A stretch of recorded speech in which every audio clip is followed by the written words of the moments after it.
राष्ट्रवादीचे नेते प्रफुल्ल पटेल यांचे खंदे समर्थक म्हणून ज्यांची ओळख होती राजेंद्र जैन, त्यांची आता राज्यसभेवर वर्णी लागलेली आहे. त्यांची राज्यसभेची जी उमेदवारी आहे ती जाहीर झालेली आहे आणि आज गोंदियात अतिशय उत्साहाचे असे वातावरण कार्यकर्त्यांमध्ये बघायला मिळत आहे.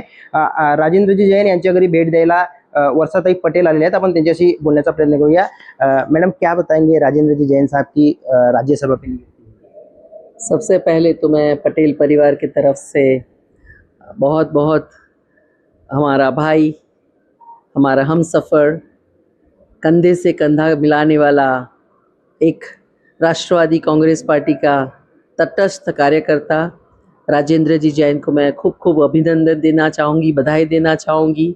आज मेरे बाजू में उनकी माताजी बैठी है, उनके तरफ से भी उनकी धर्मपत्नी बैठी है, उनके तरफ से भी बहुत बहुत ढेर सारी बधाइयाँ दूंगी उनको। और हमारे साथ राजेंद्र जी जैन का कार्यकाल बहुत लंबा है, बहुत अच्छी यादें हैं, कुछ ऐसी यादें हैं जो हम भुला नहीं सकते और कुछ ऐसी यादें हैं जो हमें पीछे छोड़ना है। चुनाव आते हैं, चले जाते हैं, और सन 85 से हम साथ में काम कर रहे हैं। और राजेंद्र जी जैन मतलब प्रफुल्ल पटेल, और प्रफुल्ल पटेल मतलब राजेंद्र जी जैन, ऐसे पूरे महाराष्ट्र में ऐसी चर्चा होती है। और आज जो उनका राज्यसभा का कार्यकाल शुरू हो रहा है, भले ही वो छोटा है, मगर हमें आशा है कि वो अपने काम पे खरे उतरेंगे और राष्ट्रवादी कांग्रेस पार्टी का नाम ऊंचा करेंगे।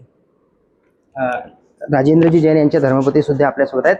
मैम, क्या बताएंगे, आज राजेंद्र जी जैन साहब राज्यसभा पे जा रहे हैं, देश के सबसे बड़े सभागृह में जा रहे हैं, क्या उनकी मेहनत, उनकी सफलता, मैं बहुत खुश हूँ। प्रफुल्ल भाई के साथ में बहुत बहुत हाँ, उनके साथ में उनकी मेहनत रंग लाई.